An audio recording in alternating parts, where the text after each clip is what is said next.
Muy buenas tardes con todos, con todas.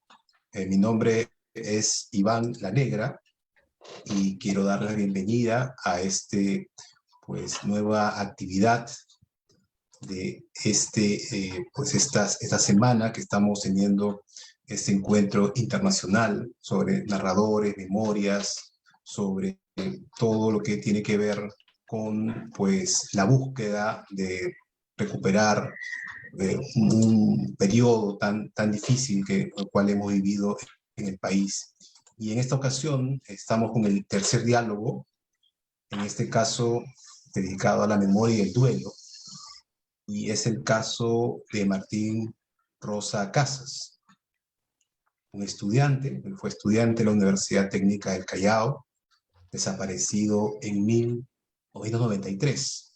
Una persona secuestrada, torturada, asesinada e incinerada.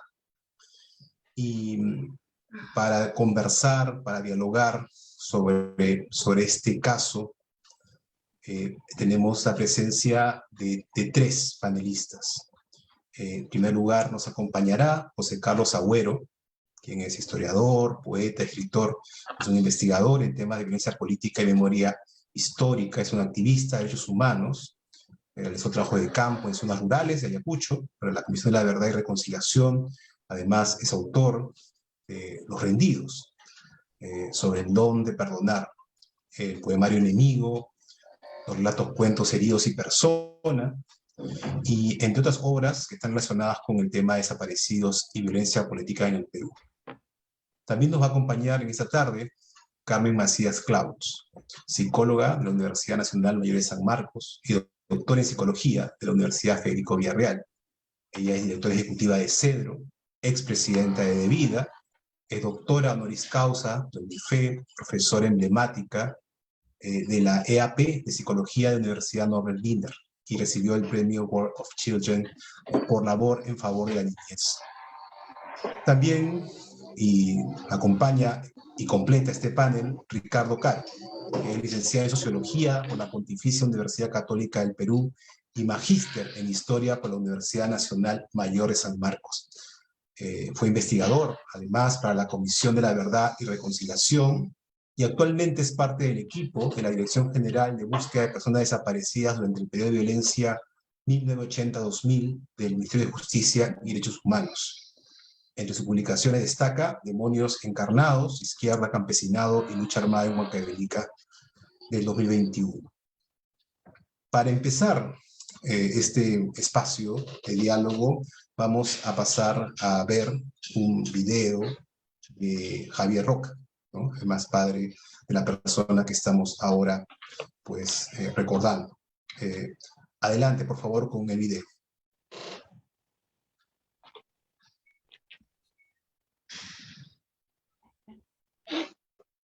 Buenas tardes con todos. En primer lugar, quiero agradecer desde el momento de la desaparición de mi hijo, todos los que se pusieron de mi parte y me apoyaron en la medida de sus alcances y se haga realidad todo el descubrimiento de todos los acontecimientos y que yo pueda ganar el proceso judicial.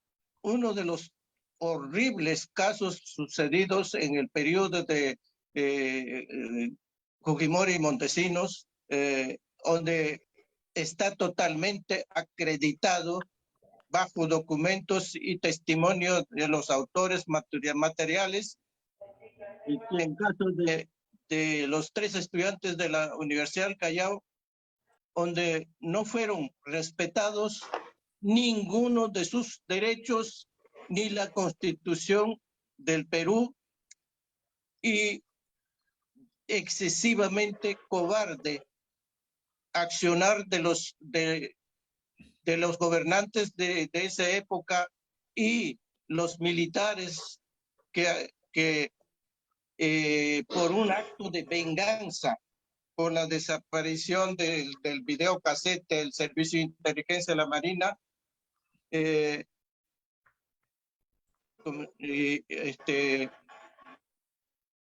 optaron por secuestrar a mi hijo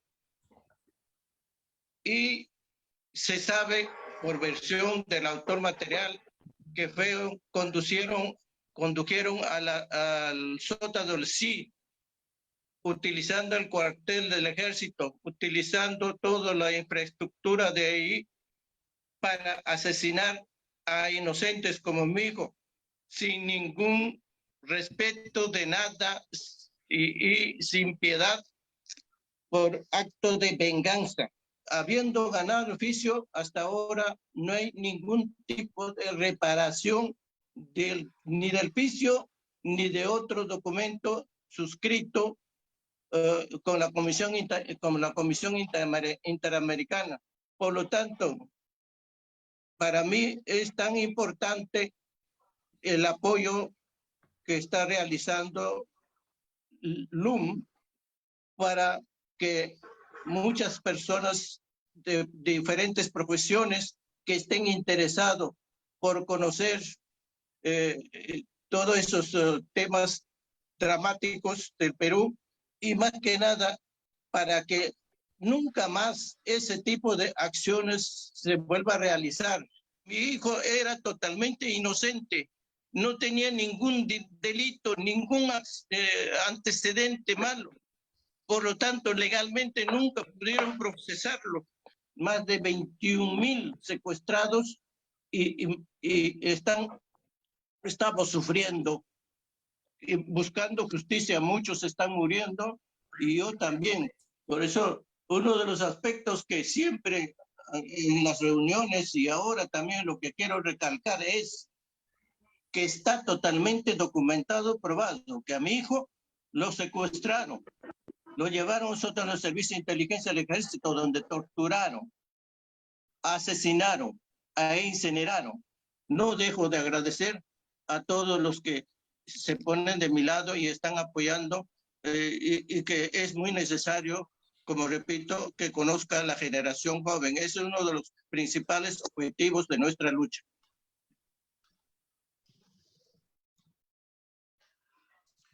Un testimonio que nos llega a través de este video y que va a ser el punto de partida del diálogo que tendremos a continuación.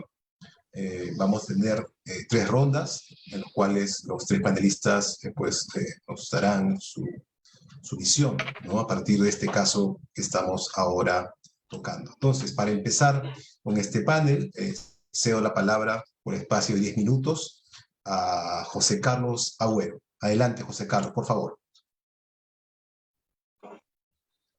Buenas tardes con todos y todas. Es un gusto compartir este espacio promovido por el Lugar de la Memoria para conversar en primer lugar, de su línea de publicaciones de narradores de memoria, y también para poder reflexionar un poco en torno de algunos de los asuntos que surgen a partir de estos testimonios y el compartirlos y organizarlos como una serie y, por ejemplo, reunirnos a nosotros en este momento para hablar de ellos.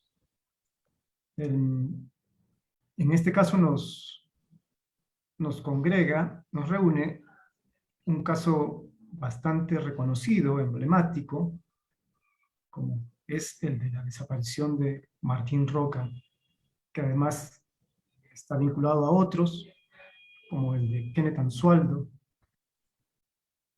de la Universidad del Callao, pero en conjunto forman parte de todo un grupo y un periodo de fuerte represión por parte de los agentes de seguridad del Estado a fines de los 80, inicios de los 90, cuando deciden intervenir en las universidades públicas y lo hacen violando derechos humanos de manera muy agresiva. Sucede en el Callao, pero también sucede en San Marcos, en La Cantuta, en Villarreal, y de una manera también muy impactante en la Universidad del Centro.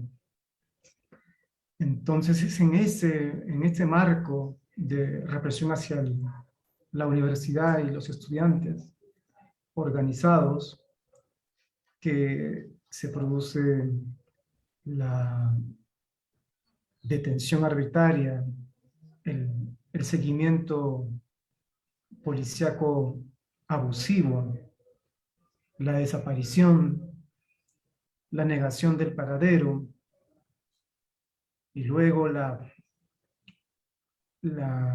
larga correlación de situaciones de impunidad con las cuales la familia de Javier Roca y de otros jóvenes en el Perú en esos momentos tuvieron que enfrentarse para intentar en un primer momento salvar a sus familiares detenidos y en un segundo momento buscando justicia.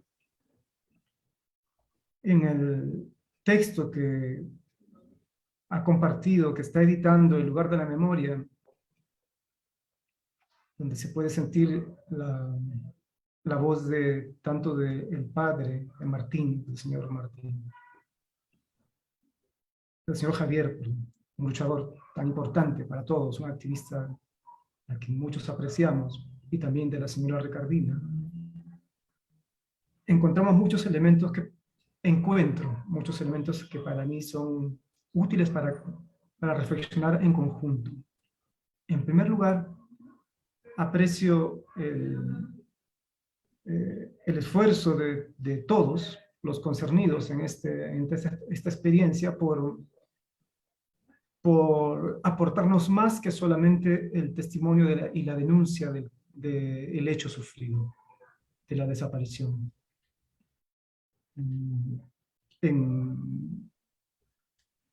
Hay un esfuerzo por brindarnos un contexto importante en la vida de la familia, en la vida de los testimoniantes, tanto del señor Javier como de la señora Ricardina, que también nos aproximan a la vida y sus diferentes etapas el niño y luego el muy joven Javier Roca, que nos ayudan a conocerlo un poco mejor y no solamente quedarnos con el suceso trágico y cómo esto puede haber cristalizado su imagen.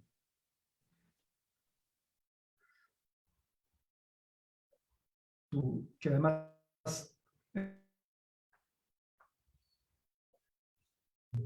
creo que la trayectoria de esta familia en este país, sino por analogía a la de otras familias en el Perú, en el contexto que mencionaba hace un momento. Una familia peruana, ¿no? Una familia peruana que tiene que hacer frente a las adversidades. Y este es uno de los asuntos que también el lugar de la memoria ha buscado. El segundo tema que quería mencionar. El primero es ir un poco más allá de solamente centrarse en el daño y brindarnos elementos de la experiencia de vida de la familia. El segundo es lo que engloba un poco, creo, el enfoque que el lugar de la memoria está dándole a sus publicaciones, a esta serie al menos de publicaciones y a este seminario que tiene que ver con la resiliencia. Y creo que es muy útil que podamos compartir y conversar sobre estas cosas, de lo positivo que aporta este tipo de enfoque y también las limitaciones que podrían llevarnos a enriquecer la mirada, ¿no?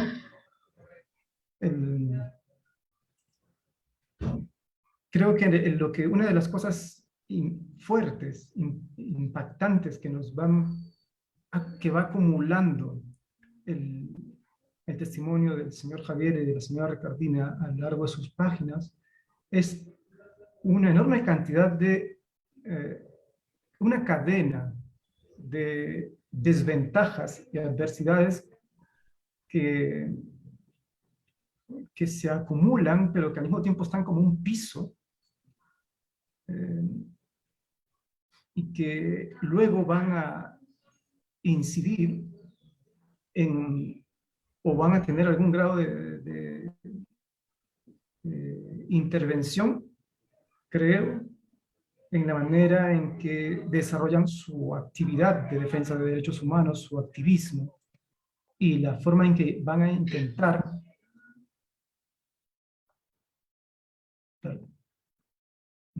la forma en la que van a intentar resolver, por decirlo así, el asunto irresoluble de un agravio moral tan duro como es la desaparición de un hijo. Creo que el documento nos brinda una enorme cantidad de información íntima, de pensamientos, no solamente datos y descripción, sino reflexión, sobre todo creo muy fuerte en el caso del señor Javier, respecto de la propia capacidad de él de hacerse cargo de esta carga. Creo que eso es algo muy importante. Hay un elemento subjetivo de autorreflexión que no es tan usual, o por lo menos en nuestra tradición peruana del testimonio de denuncia no es tan común. Él nos comparte lo que sintió entonces cuando su hijo fue desaparecido y sobre todo su indignación inagotable y la humillación en parte que siente por la constante reiteración de mecanismos de impunidad, además cínicos, cada vez más cínicos, que él reconoce le cuesta mucho procesarlos en términos resilientes, digamos, clásicos, en el sentido de aquella capacidad o capacidades o procesos o conjunto de fortalezas que el sujeto tiene para elaborar de manera positiva o creativa la adversidad o el riesgo o el daño y convertirlo en algo que sea una vida mejor.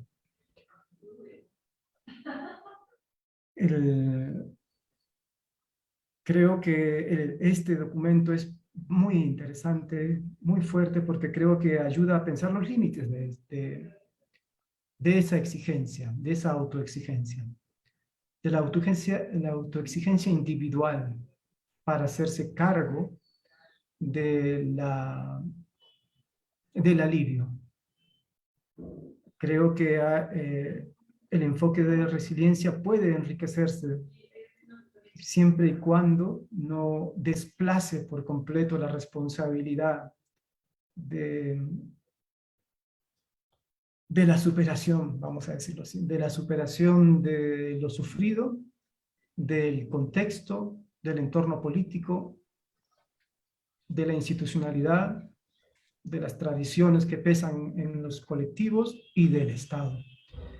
Sí, creo que siempre hay un poco de riesgo en una aproximación que en algunos casos, no es este el caso, pero en algunos casos sí tenemos, y por eso es que me gustaría insistir en que es muy saludable que podamos conversar sobre esto, puede llevar a la naturalización de la resiliencia como una capacidad innata de los sujetos, y que por lo tanto puede ser no solamente vivida como profundamente individual, sino que además puede acabar siendo contraria a lo que se espera, puede acabar siendo muy culpabilizadora, porque al enfocarse en las capacidades o procesos que los sujetos pueden llevar a cabo para enfrentar los daños y las adversidades a través de la autonomía, la creatividad, el humor, en fin, todas estas cosas que conocemos,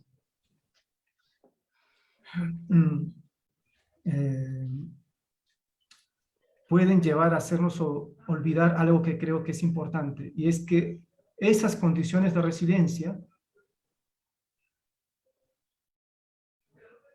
no son naturales, son sociales, se producen en el intercambio social. Las condiciones de resiliencia dependen de la intervención estatal, no son consustanciales a las personas, ¿no? Entonces creo que la dificultad del señor Javier y de la señora Ricardina para simplemente pasar a un momento de elaboración productiva, digamos, es una posibilidad totalmente legítima y que nos viene muy bien pensar en qué significa y qué aportan desde allí también este tipo de subjetividades, ¿no? Lo dejo por ahora en esta mi primera intervención. Gracias. Gracias, José Carlos. Y pues efectivamente, esta posibilidad de tener un testimonio que reconstruye una vida personal, familiar, todas las dimensiones que implica es un elemento al cual va a girar todo este diálogo, ¿no? Y para continuar con él, vamos a dar la palabra a Carmen Macías, también por el espacio de 10 minutos. Gracias, Adelante, Iván, Carmen. gracias, Manuel, y gracias, José Carlos, por haber empezado el camino esta tarde, que ha sido muy interesante que hablaras de resiliencia, ¿no? Bueno, narrar la muerte siempre es duro, ¿no? De un ser querido, hablar de la muerte es difícil, pero lo es mucho más cuando se trata de un hijo, ¿no? Y cuando se trata de un hijo porque es obsceno que se mueran los hijos antes que los padres. Pero cuando nos referimos a un hijo que fue secuestrado, que fue torturado, que fue asesinado y que fue incinerado, es doblemente difícil. Sin embargo, yo creo que debemos rescatar, por ejemplo, la frase de Carl Jung, el psicoanalista, cuando dice, solo se cambia lo que se acepta como verdad, ¿no? Bueno, esto de como verdad lo estoy agregando yo. Él habla de solo se cambia lo que se acepta, es el primer paso. La narración de Javier y Ricardina, los padres de Martín, es realmente conmovedora, ¿no? Primero porque nos imaginamos el camino que han tenido hasta ahora tan duro, ¿no? Felizmente acompañado por el UN, felizmente acompañado por APRODE, ¿no? Que es tan importante ese acompañamiento en gente que ha tenido este sufrimiento tan espantoso, ¿no? Y yo quisiera agregar a lo que ha dicho José Carlos, lo que plantea Boris Cyrulnik, que vamos a tener el privilegio de oírlo mañana también, y que dice que la resiliencia es la reanudación de un desarrollo después de una agonía física. Yo creo que la agonía de Ricardina y de Javier y de los hijos también de ellos, los hermanos de Martín, ha sido enorme y que solamente puede ser amenguado, puede ser de alguna manera un paliativo el acompañamiento, como decía, tanto legal como psicológico, ¿no? Y comunitario. Y creo que es muy importante aquí detenernos un ratito y decir cómo se puede gestionar desde la propia comunidad, desde el propio vecindario, sin dejar de pensar, como ha dicho José Carlos, que el Estado es el responsable mayor de todo esto. Pero cómo se puede gestionar esa resiliencia, estoy totalmente de acuerdo que es producto de la interacción social y del acompañamiento de otros seres en nuestras vidas, ¿no?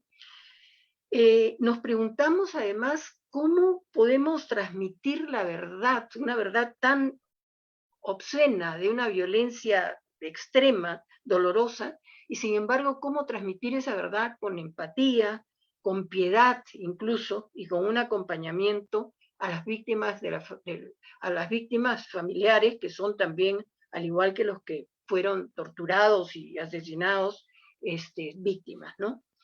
Queda siempre una esperanza dolorosa. A mí me conmovió mucho en la narración cuando Ricardina Andagua, la mamá de Martín, dice: pensaba siempre que valía más la verdad dolorosa que una mentira piadosa. Ahora, sin embargo, hubiese preferido no saber la verdad, porque al enterarme que torturaron a mi hijo, que lo ejecutaron, lo incineraron, fue terrible. Nadie puede justificar eso. Es decir, es tan doloroso que a veces se quiere ocultar la verdad, porque de alguna manera es una especie de símbolo de la esperanza, ¿no? Pero yo creo que cuando la violencia es tan espantosa como en este caso a Martín, lo que surge es mucho la desesperanza, ¿no? Y se ve la desesperanza en los hermanos, no solamente en los padres, es decir, todo el sistema sufre. Y ahí yo me pregunto también cómo podemos hacer un acompañamiento sostenido a través de equipos capacitados, de personas que tengan realmente esa empatía con el que sufre, con el que ha sido violentado, para que eso sea permanente, ¿no? A través, además, de todos los lugares del Perú donde se ha dado esta violencia extrema. Yo quisiera, en estos, me haces, por favor, Iván, el favor de decirme cuántos minutos me faltan. Creo que todavía 5, ¿no? Quedan 5 minutos, efectivamente. Gracias. Yo quisiera, a propósito de la esperanza y la resiliencia, recitar un pequeño poema muy breve que es de José Luis Martín Descalzo, un poeta español, y que tiene que ver muchísimo con cómo superar el dolor, cómo a pesar de llevar el dolor por el resto de los días, porque eso va a ser así, ¿no? Se puede seguir viviendo, ¿no? Entonces dice: nunca podrás, dolor, acorralarme, podrás alzar mis ojos hacia el llanto, secar mi lengua, amordazar mi canto, sajar mi corazón y desguazarme. Podrás entre tus rejas encerrarme, destruir los castillos que levanto, ungir todas mis horas con tu espanto, pero nunca podrás acorralarme. Puedo amar en el potro de tortura, puedo reír cosido por tus lanzas, puedo ver en tu noche oscura. Llego, dolor, a donde tú no alcanzas. Yo decido mi sangre y su espesura. Yo soy el dueño de mis esperanzas. Que quisiera terminar acá los 10 minutos respetando el tiempo. Gracias. Muchas gracias, Carmen, y además por compartir este poema, ¿no? que pues describe mucho de la sensación que sentimos tanto individual como colectivamente. Y bueno, creo que eso nos da ahora a pie para completar este panel con la participación de Ricardo Caro, que también tendrá 10 minutos para compartir sus reflexiones sobre esos testimonios que estamos conversando, los cuales estamos conversando. Adelante, Ricardo, por favor.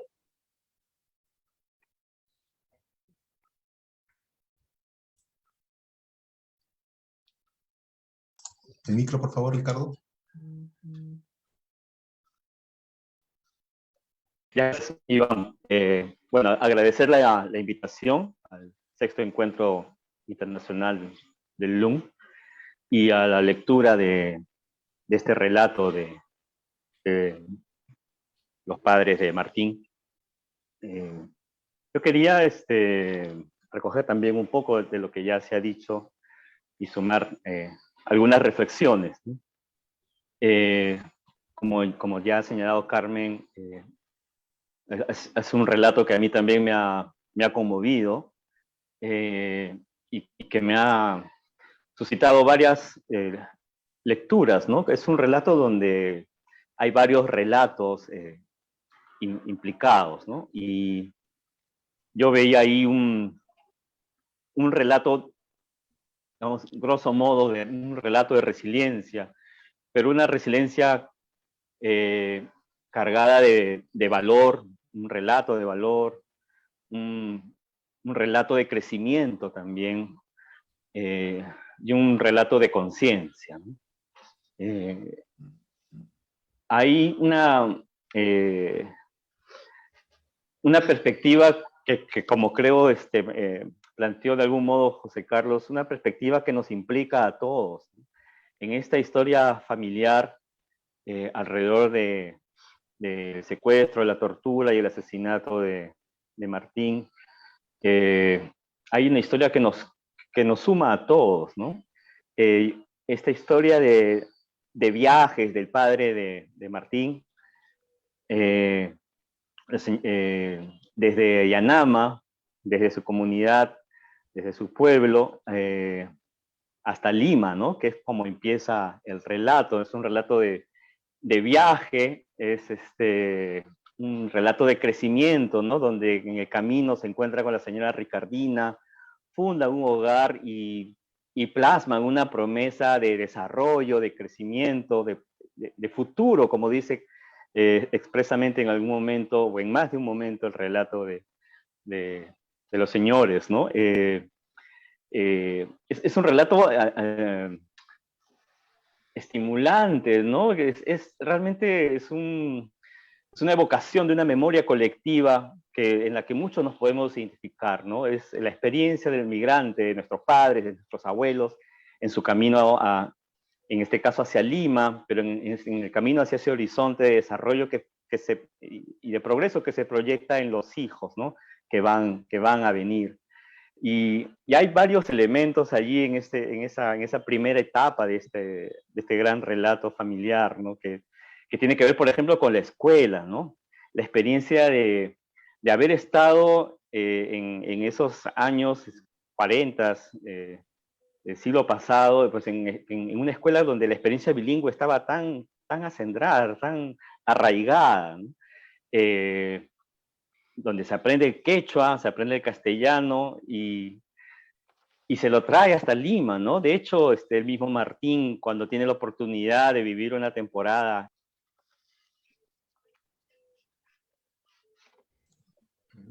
Creo que hemos perdido a Ricardo. Creo que ha tenido un problema con su conexión. Ahí está, ya volvió. Ahí va. Sí. Ricardo, estás todavía sin audio. Sí, que Martín mismo tiene esta posibilidad de aprender algunas palabras en quechua y de expresarse en ellas, ¿no? Digamos que en esa imagen hay esta historia de transferencias generacionales, de legados que se van construyendo, ¿no? Y que Martín de alguna manera va encarnando, ¿no?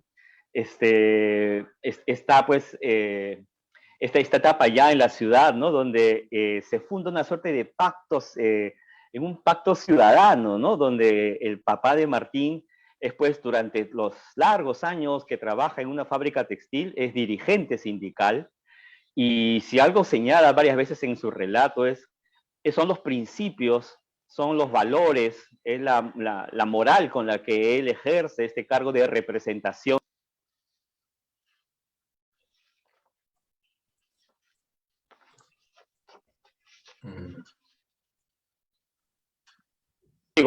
Sí, no sé qué pasó con la cita.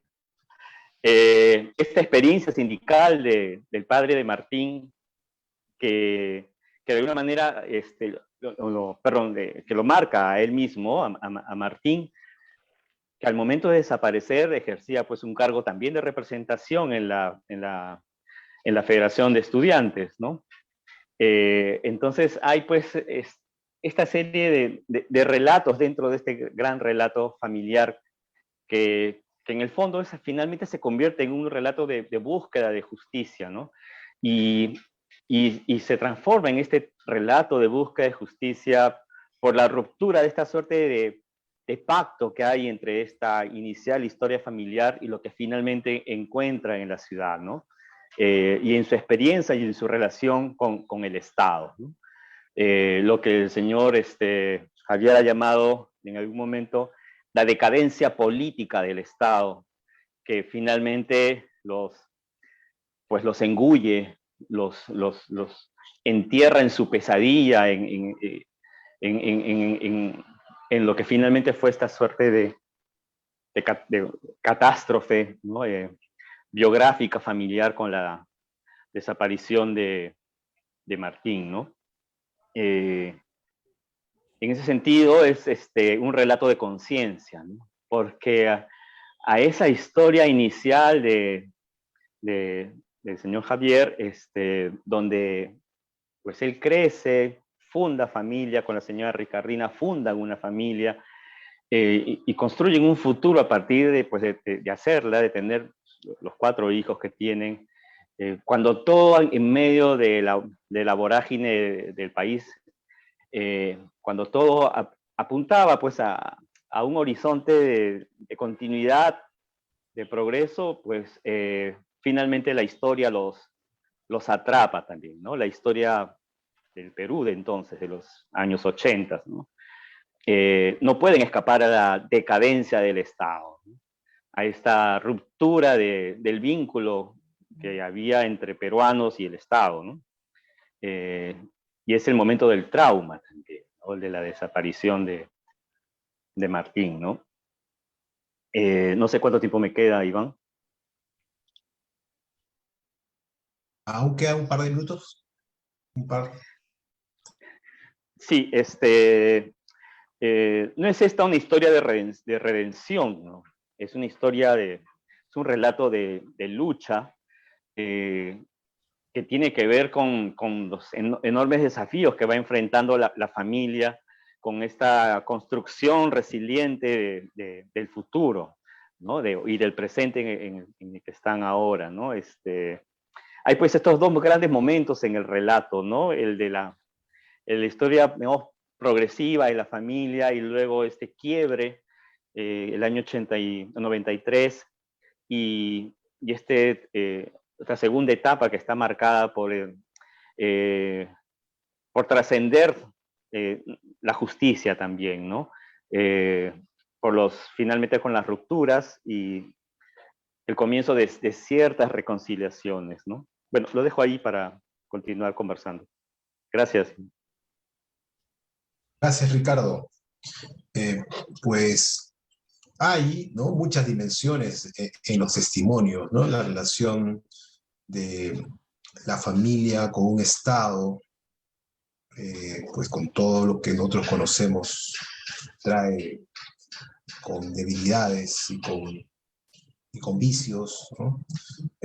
Y también una relación con otros actores, ¿no?, de la sociedad peruana que circulan alrededor de la historia, ¿no?, de esta historia personal, familiar, múltiples dimensiones, ¿no? Y creo que los tres han planteado varias de esas esferas, ¿no?, que se cruzan en este testimonio que se está recogiendo. Entonces, vamos a dar una vuelta más de los tres para reaccionar de lo que ha escuchado, ¿no?, cada uno desde los miembros del panel. Así que volveremos a empezar con José Carlos, ahora por espacio de 5 minutos. Adelante, José Carlos, por favor. Gracias. Sí, pensaba en lo que comentaban Carmen y Ricardo respecto de las características del relato que se nos ha compartido y que se está compartiendo hacia lo público, ¿no? Entonces quería mencionar 3 cosas más. Primero, eso, ¿no? La importancia que tiene el compartir. Las personas que han pasado por procesos de violencia tan agudos, por agravios tan graves, no es que no hayan hablado estas cosas, lo han hecho y lo seguirán haciendo en diferentes ámbitos, en el ámbito del activismo, en el ámbito de la organización de base, en la organización social, sobre todo también, o no sobre todo, pero en muchos casos, en este espacio a veces tan hostil de la justicia penal, del sistema de administración de justicia. Entonces hablan. Sin embargo, lo que me parece es un elemento nuevo, positivo, que deberíamos seguir promoviendo, es el que su participación, la participación de su palabra, de su reflexión, no solamente de su denuncia, sino de su opinión, en fin, la intervención que quisieran expresar pueda hacerse en el espacio colectivo donde las cosas importan. No en los espacios cerrados que parecen discurrir de una manera subterránea o simultánea a los espacios de la verificación pública. Porque aunque sin duda el espacio de la justicia penal es importantísimo y puede generar grandes efectos de reparación que pueden a su vez tener consecuencias en el espacio público, también es cierto que son casi estructuras paralelas a las de la comunidad política. No nos enteramos de lo que pasa allí. Son historias casi subterráneas, casi oscuras, que tienen a su vez sus propias tramas. Y rara vez lo que sucede en los juicios o en las investigaciones fiscales o las judiciales, esas experiencias trascienden hacia nosotros en otros espacios. Y lo que tienen de importante es que quiebran el monopolio de la transmisión narrativa salvífica, guerrera, épica de los grupos de poder en el Perú, porque como decía Ricardo, lo que nos muestran es mucha complejidad y diversidad en las historias y experiencias de las personas. Alteran, interrumpen la transmisión automática y pueril, que a su vez genera un contexto favorable para la manipulación.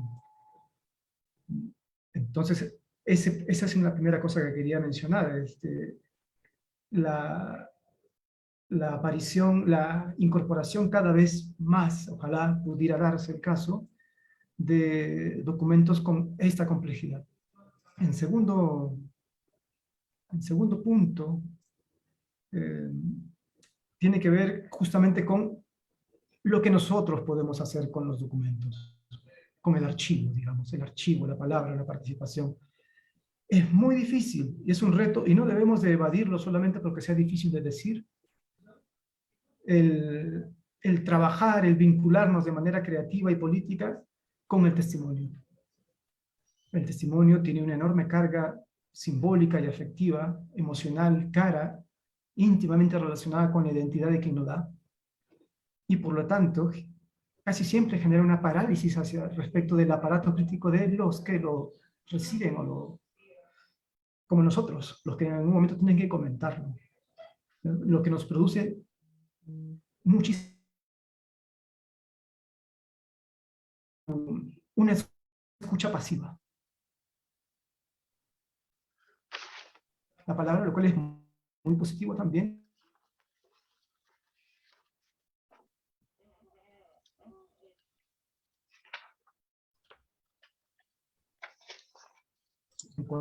Creo que, José Carlos, te perdimos unos segundos, por si acaso, para que él se pasa. Ok. Listo, muchas gracias, José Carlos. Entonces ya ha terminado porque se cortó un pedacito y no sé si ahí acabó tu presentación o quisieras repetir eso último, porque no llegó a salir. Sí. No, completar la idea, ¿no? Repetirla por si no se entendió bien. Aunque la tarea sea difícil y el testimonio plantee retos, el aparato crítico no debe detenerse.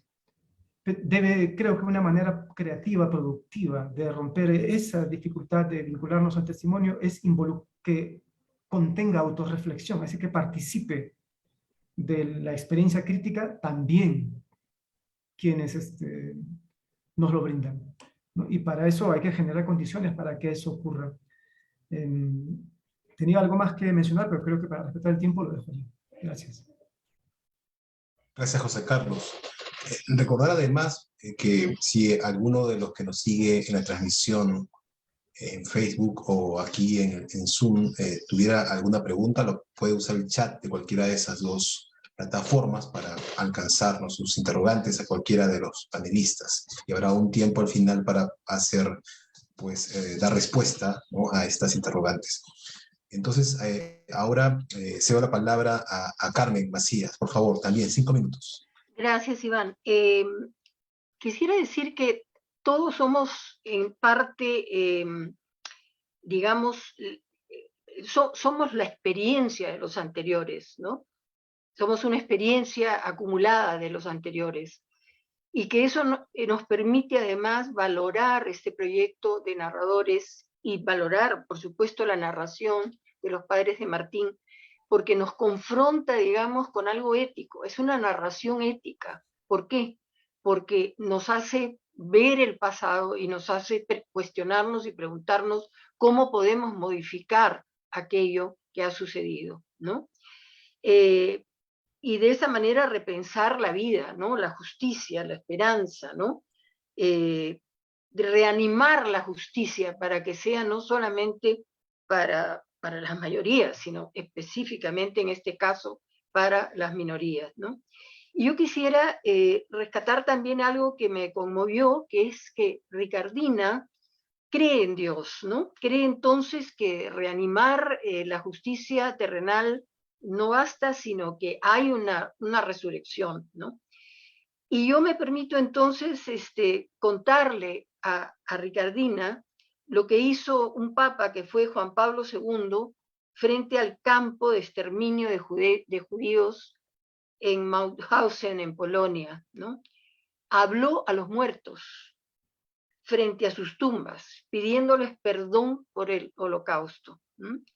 Cuando vemos este gesto, nos convencemos, por ejemplo, que pedir perdón no es una obligación, pero sí es una necesidad. Y voy a leer un poema muy chiquito de León Felipe que dice: soy tan viejo y se ha muerto tanta gente a la que yo he ofendido y ya no puedo encontrarla para pedirle perdón. Yo no he sido bueno, quisiera haber sido mejor. Estoy hecho de barro, que no está bien cocido todavía. Tenía que pedir perdón a tanta gente. Las palabras se me van como palomas de un palomar desahuciado y viejo. Y solo quiero que la última paloma, la última palabra pegadiza y terca, que recuerde al morir sea esta: perdón. Y quisiera terminar también con una frase en honor a Martín y a sus padres, que dice, y es de poeta Tagore, y dice: cuando mi voz calle con la muerte, mi corazón seguirá hablando. Yo creo que a través de la narración de Ricardina y de Javier sobre Martín, sobre ese hijo amado, el corazón de Martín nos sigue hablando. Gracias, Carmen. Y ahora, pues para cerrar esta segunda ronda, cedo la palabra a Ricardo Caro. Adelante, Ricardo, por favor.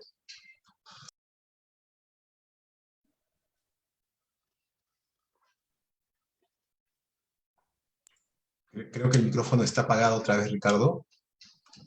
Ya me estaba diciendo que recordaba este pedazo de poema de John Donne, ¿no? De Nadie es una isla, ¿no? Y lo recuerdo en el sentido de que este relato de los padres de Martín son también el reflejo, la proyección de otros relatos y testimonios que se han venido dando a lo largo de los años, ¿no? La de los padres de Martín es un relato que podemos multiplicar por cientos, si no miles de personas que también tienen un desaparecido en el Perú, resultado de estos años de violencia que vivimos. Pienso en Ayacucho, en la ciudad de Huamanga, Los Cabitos, donde el número de gente que ingresó a ese lugar y desapareció es incontable. No tenemos una idea cierta de cuántos cientos de jóvenes como Martín ingresaron allí para nunca salir. Como el relato de los padres de Martín, también los padres de tantos jóvenes en en Ayacucho nos han dado su testimonio y hay un deber de escuchar, un deber de leerlos, de escucharlos, de acercarse también a esas historias. Y este relato de los padres de Martín creo que son de alguna manera una invocación, una exigencia, ¿no?, para reconocer esas otras voces. Y son relatos donde, como en el relato de los padres de Martín, pues hubo mucha villanía, ¿no? Mucha sevicia en la gente que hizo desaparecer a tantos jóvenes y adultos, ¿no? Hombres, mujeres, incluso niños, hasta recién nacidos, ¿no? Creo que es importante reconocer en el relato de los padres de Martín estos actores que intervienen en esta historia, ¿no? Bajo la cobertura de este régimen pérfido que fue el fujimorismo, en medio de estos avatares generados por estos militares criminales, hubieron actores estatales y actores civiles que permitieron que no todo se desbarranque, ¿no?, que cierta capital moral se salvara y se replicara en el tiempo.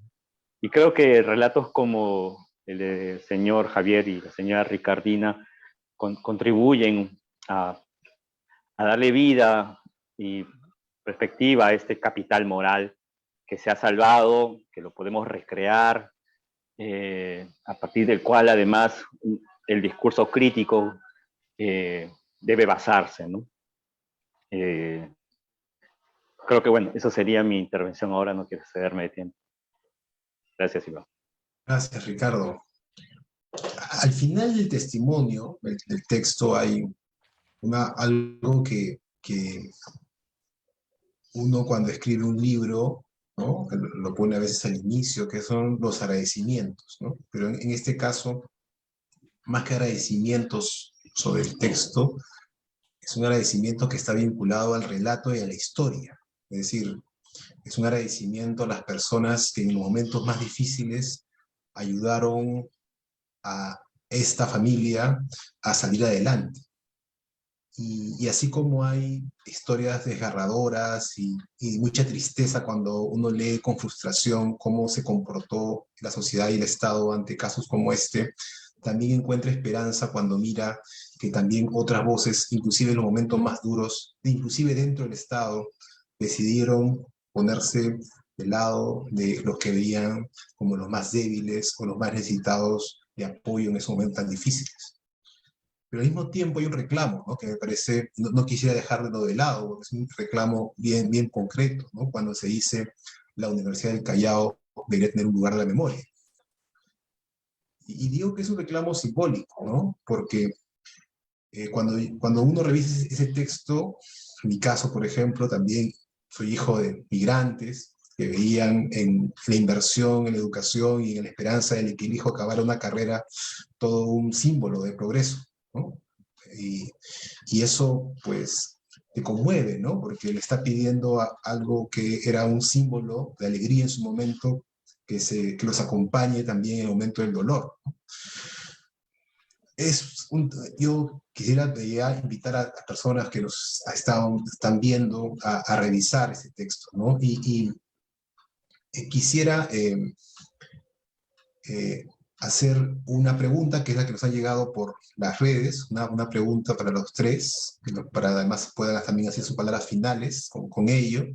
La pregunta alude a cómo lograr que testimonios como este, ¿no?, cómo logramos que estos relatos que ustedes han presentado puedan ser tomados, ¿no?, en cuenta ahí donde se necesita, ¿no?, en las esferas sociales y estatales, de tal manera que nos ayuden, ¿no?, a tener una visión más compleja, por más que a veces eso implique abrir espacios que no son cómodos, pero que nos permiten una visión más compleja de este mundo que hemos vivido, ¿no? ¿Qué piensan ustedes sobre eso? Y esa es la única pregunta que nos han dejado, y ya los dejo también para que ustedes puedan hacer el cierre respectivo. Así que nuevamente empezamos con José Carlos, pero creo que no está conectado. Ahí está José Carlos, sí. Adelante, José Carlos, adelante. Gracias, gracias. Muy contento de haber participado de este intercambio, de haber comentado este valioso documento, porque es valiosa la experiencia de esta familia. Y respecto de la pregunta, creo que tiene que ver con que se trata de asuntos políticos, o es como yo lo veo. Mucho de lo que se nos está contando solemos enfocarlo solo en términos culturales, digamos. Y si leemos el documento atentamente, vamos a encontrarnos con una enorme dimensión política y con que esa sensación de frustración no es producto del azar, tiene que ver con el ejercicio del poder para que las personas no puedan satisfacer su necesidad de justicia y para verlas además colocadas en una situación de tanta desventaja y para prolongar esa situación hasta el presente. Entonces creo que la manera que yo imagino en que estas narraciones y otras experiencias que se nos pueden compartir tengan el impacto que queremos es volver a repolitizarlas e incorporarlas en el entramado de nuestra vida como comunidad política y no solamente como comunidad sufriente o como ese mundo de los derechos humanos que aparece a veces tecnificado o burocratizado. Creo al mismo tiempo que debemos seguir discutiendo sobre los conceptos sobre los cuales construimos este mensaje, esta participación y esta reincorporación de lo político en la vida, que a veces no se trata de salir adelante. Como se ha mencionado acá, hay algún momento, digamos, hay situaciones de tanta dureza que, digamos, no sé si el fin del intercambio y de la rememoración deba ser el éxito y el conseguir el salir de esa desventaja para reincorporarse positivamente en alguna sociedad inexistente que está organizada de manera justa. Creo que entiendo, como creo también sugería Ricardo, la experiencia de esta familia como una experiencia más que resiliente de resistencia, ¿no? Y que desde ahí me siento un poco más cercano a imaginarla.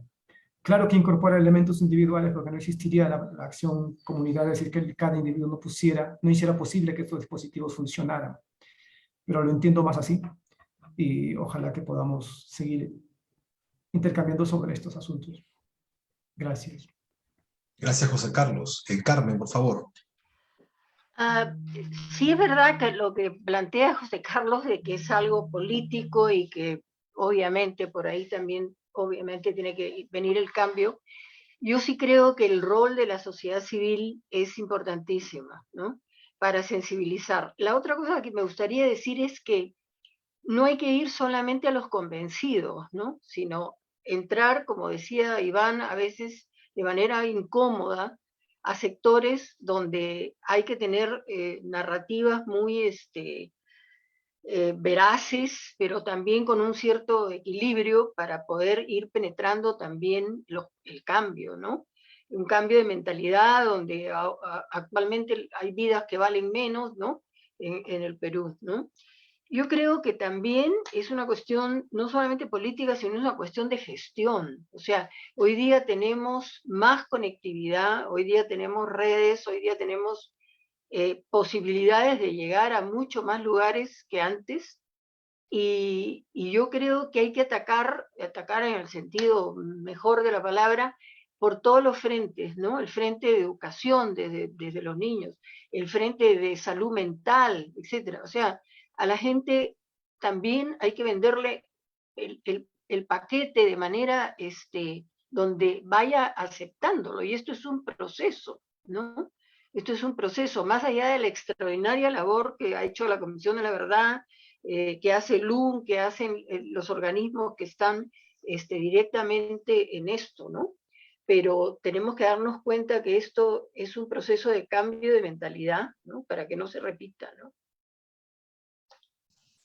Gracias, Carmen. Y para cerrar, Ricardo, por favor.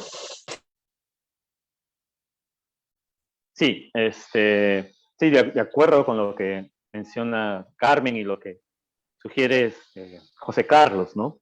Creo que la historia del señor Javier y la señora Ricardina, como decía al comienzo, es también un relato de conciencia y de conciencia política, ¿no? Ellos hacen un camino para aprender qué era esta cosa de los derechos humanos, un mundo social al que ellos ingresan y que finalmente protagonizan a partir de la terrible experiencia que tiene que vivir la familia, ¿no? Y ese camino, ese aprendizaje, lo siguen llevando, ¿no? Ahora mismo, al comentar su relato, estamos dando cuenta de ese empeño de los señores por trajinar y dejar un impacto no solo testimonial, político, marcar nuestra memoria individual y colectiva. Creo que en ese ejercicio hay una seña que hay que continuarla, ¿no? Cuando tú recordabas, Iván, el señor Javier habla de hay todavía un detalle pendiente, encontrar un lugar de memoria para mi hijo.